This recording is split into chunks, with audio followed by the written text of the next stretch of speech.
भारतीय जनता पक्षाच्या आमच्या नगराध्यक्षाचे उमेदवार श्रद्धाताई भोसले आणि आमचे सगळेच भारतीय जनता पक्षाचे उमेदवार यांना सगळ्यांना एकत्र घेऊन आमचे भारतीय जनता पक्षाचे आमचे सगळेच पदाधिकारी कार्यकर्ते एकत्र मिळून आज सावंतवाडीकरांसमोर आम्ही एक भव्य अशी मोठी रॅली काढलेली आहे। ह्या रॅलीच्या माध्यमातून आम्ही परत एकदा आमच्या सावंतवाडीकरांना आम्हाला विश्वास द्यायचा आहे की आम्ही उद्याचं मतदान किंवा उद्याचा आशीर्वाद त्यांची सेवा करण्यासाठी आम्ही मागतो आहोत। पुढची 5 वर्ष त्यांच्या आयुष्यामध्ये परिवर्तन आम्हाला आणायचं आहे। आम्हाला ऐतिहासिक असे प्रकल्प इथे राबवायचे आहेत। सावंतवाडीचा चेहरा मोहरा बदलण्याची एक सुवर्ण संधी श्रद्धाताईंच्या रूपाने आपल्याकडे आज चालून आलेली आहे। ज्या राजघराण्यांनी आपल्या ह्या सावंतवाडीला खऱ्या अर्थाने ओळख दिलेली होती, इतिहासामध्ये पूर्ण सावंतवाडीचा प्रवास हा राजघराण्याच्याच माध्यमातून आज घडलेला आहे आणि पुढेही घडवण्याची एक सुवर्ण संधी आपल्याकडे उद्या चालून आलेली आहे। म्हणून मतदार बंधू भगिनींनी आणि तरुण मित्रांनी सगळ्यांनी एकत्र येऊन आदरणीय आमच्या श्रद्धाताईंना आणि त्यांच्या सर्वच सहकाऱ्यांना भरघोस असा मतदानारूपी आशीर्वाद तुम्ही द्यावा। श्रद्धाताईंना मतदान म्हणजे आदरणीय नरेंद्र मोदी साहेबांना मतदान, श्रद्धाताईंना मतदान म्हणजे आदरणीय देवेंद्र फडणवीस साहेबांना मतदान, श्रद्धाताईंना मतदान म्हणजे आदरणीय रवी चव्हाण साहेबांना मतदान, श्रद्धाताईंना मतदान म्हणजे आदरणीय राणे साहेबांना मतदान। आणि मी पालकमंत्री म्हणून पण मी माझी जबाबदारी मी स्वीकारतो की उद्या श्रद्धाताई आणि आमच्या सगळ्या टीमला निवडून आल्यानंतर सावंतवाडीसाठी या शहराच्या विकासासाठी राज्य सरकारचा प्रतिनिधी म्हणून 1ही रुपयाची निधी कमी पडून देणार नाही। त्याच्याही पुढे जाऊन ह्या 4ही शहरांना चांगल्यातले चांगलं जास्तीत जास्त निधी देण्याची जबाबदारी ही देवाभाऊंच्या वतीने माझी असेल हा विश्वास आजच्या निमित्ताने देतो। सावंतवाडीच्या मतदारात आमचा केंद्रबिंदू आहे। हा नितेश राणेची ही वैयक्तिक निवडणूक नाही, आमच्या वैयक्तिक आमच्या हेवे दावे दाखवण्याची ही निवडणूक नाही, उणी काढण्याची ही निवडणूक नाही। सावंतवाडीचा मतदार हा पुढचे 5 वर्ष त्यांचं आयुष्य आमच्या हातात सोपवण्यासाठी ही निवडणूक आहे। 2 डिसेंबर 2025 ही परत आमच्या आयुष्यामध्ये परत कधीच येणार नाही। पुढच्या 5 वर्षानंतर ही संधी आम्हाला मिळणार आहे। म्हणून आम्ही सावंतवाडीच्या मतदारालाच केंद्रबिंदू नजरेसमोर ठेवून आम्ही मतदान मागतो आहोत। विकासाचाच अजेंडा नजरेसमोर ठेवून आम्ही पुढे चालतो आहोत आणि तोच प्रवास आम्हाला उद्या त्यांचा सगळ्यांचा आशीर्वाद मिळाल्यानंतर 3 तारखेला तो संदेश आमच्यापर्यंत पोहोचेल आणि 4 तारखेपासून आम्ही कामाला लागू। तुम्ही एक विचार करा, ज्या राजघराण्यांनी या सावंतवाडीला सुंदरवाडी ओळख दिली, मोठी तलाव कोणी निर्माण केला, रस्ते, पाणी, वीज, आरोग्य, शाळा, शिक्षण या सगळ्या ह्या ज्या काही बाबी आहे सावंतवाडीकरांना देण्याची कोणी सुरुवात केली आणि म्हणून ज्याची ओळखच ज्या सावंतवाडीला ओळखच सुंदरवाडी ह्या राजघराण्याच्या मुळे अगर मिळाली असेल तर राजघराण्यातले अगर व्यक्ती आपल्या या खुर्चीवर आपल्याला आशीर्वाद मागतोय, नगराध्यक्षाची निवडणूक आमच्या श्रद्धाताई लढवत आहेत, मला वाटतं हे राजकारण करण्याची ही वेळच मुळामध्ये नव्हती। ही निवडणूक जसे मी अगोदर आपल्याला बोललो की ही निवडणूक राजघराण्याला ज्यांनी आपल्याकडून काहीच मागितलं नाही, कधीच काय अपेक्षा ठेवली नाही, नुसतं आपल्याला दिलेलं आहे, त्यांना अगर आपल्याला परतफेड करण्याची अगर संधी मिळाली असेल तर सावंतवाडीच्या जनतेने, सावंतवाडीच्या सगळ्या राजकीय पुढाऱ्यांनी, कार्यकर्त्यांनी एकत्र मिळून श्रद्धाताईंसाठी आणि सगळ्यांसाठी काम करायला हवं होतं। राजकारणामध्ये राजकारण करत असताना माणुसकी नजरेसमोर ठेवून आपण काम करायला पाहिजे।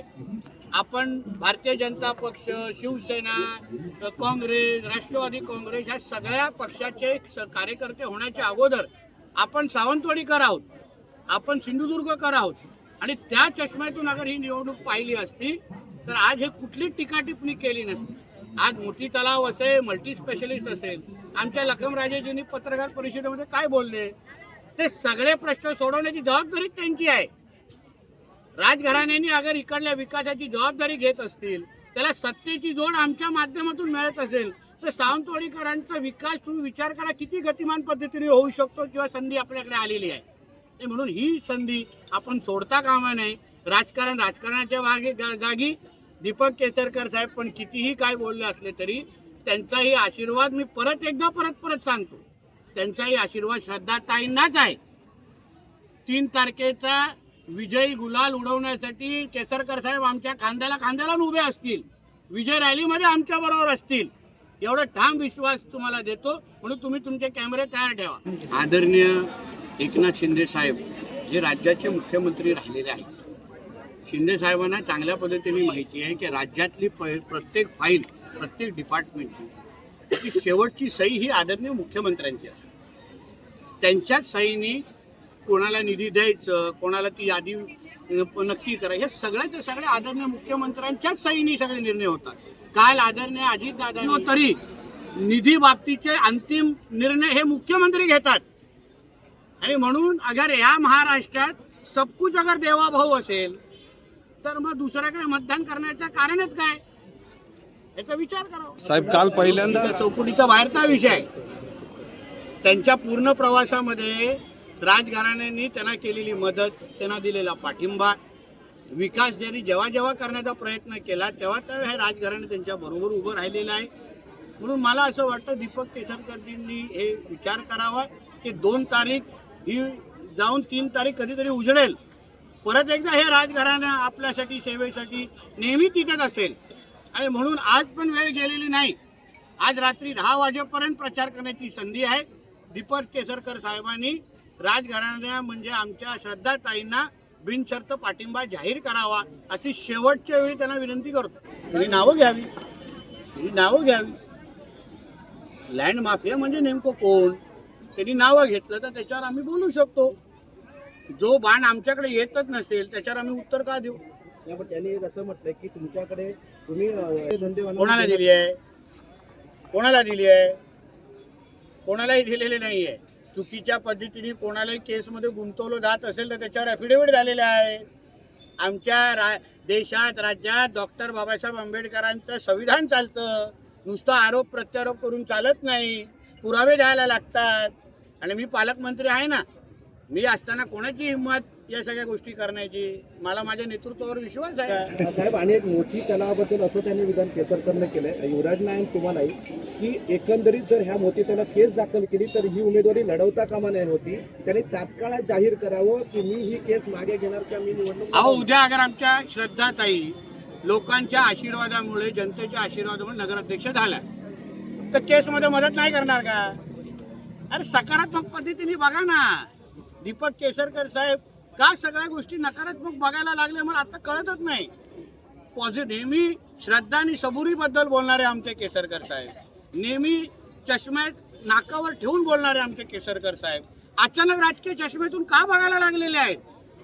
दुसरं सकारात्मक पद्धतीने पाहिलं पाहिजे. आम्ही सगळेजण एकत्र बसून ज्या केसेसमुळे सावंतवाडीच्या विकासाला अडचण होत असेल तर सोडवण्याची सुवर्ण संधी ही नाही का? विचार करा ना. एवढा अनुभवी राजकारणी केसरकर साहेबांसारखा असा कसा चुकीचा बॉल खेळू शकतो हे मला आतापर्यंत कळलं नाही. मी त्यांना धुरंधर समजायचो. उलटा त्यांनी समजलं, त्यांनी खऱ्या अर्थाने अगर सावंतवाडीवर प्रेम असतं ना त्यांना ही संधी सोन्यासारखी वाटली असती. की नाही श्रद्धाताई उद्या निवडून गेल्या, त्याला आपण त्यांच्याकडून प्रत्येक प्रश्न सोडून घेऊ. त्या दिवशी आमच्या लखमराजेजींची पत्रकार परिषद जरा आवर्जून बघा किंवा त्यांना क्लिप पाठवा. अतिशय पॉझिटिव्ह पद्धतीने उलट ते हेही बोलले की आम्ही केसरकरजींना पण बरोबर घेऊ.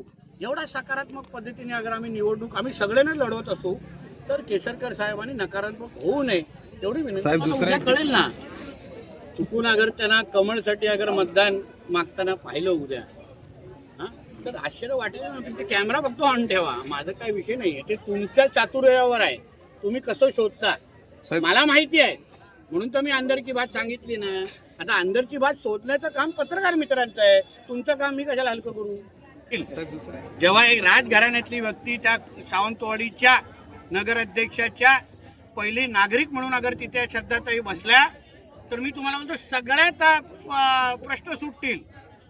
कोणालाही कोर्टाच्या पायऱ्या चढण्याची गरज भासणार नाही.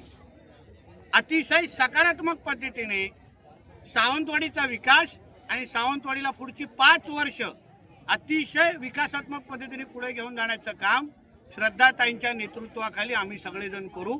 मी जिल्ह्याचा पालकमंत्री आहे. आमचे आज सकाळी तुम्ही आदरणीय मुख्यमंत्री साहेबांचा व्हिडिओ ऐकलाय.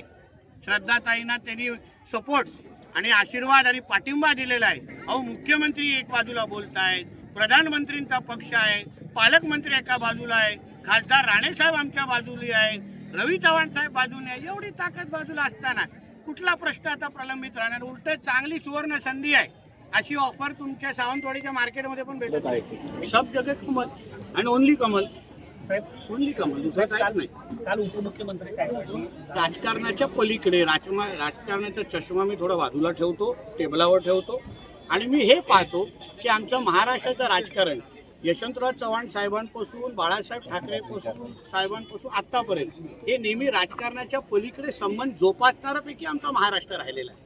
आणि म्हणून त्याच संबंधासाठी त्याच राजकीय दृष्टिकोनातून प्रगल्भतेच्या दृष्टिकोनातून आदरणीय राणेसाहेब आणि आदरणीय एकनाथ शिंदे साहेब काल भेटलेले आहेत. त्यात काय कोण पैसे वाटताय असं त्यांनी थेट म्हटलंय की चुकीची बाब आहे.